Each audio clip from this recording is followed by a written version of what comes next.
Welcome, today in front of me REALME GT Master Edition, and I'll show you how to customize volume panels on this device. So first you should go to the Play Store and in the search pool type the volume styles panel. Now we have to get this application, so tap to install. Now just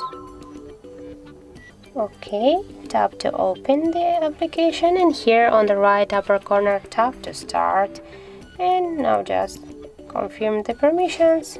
Here go to the volume styles and turn on the switcher to use this app, and now just click yes, I agree, and here you can see all available the volume panels in this app, and you can choose one from these volume panels. For example, we'll just check right now. As can you see, that's really close to the iOS volume panels.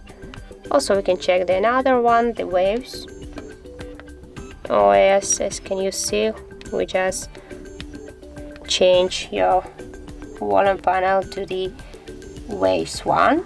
Looks good, I think.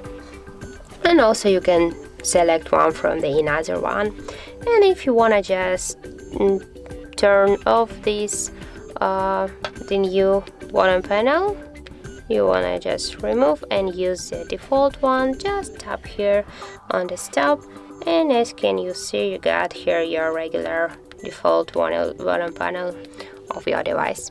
So that's how it looks. If you found this video helpful, leave like, comment and subscribe our channel.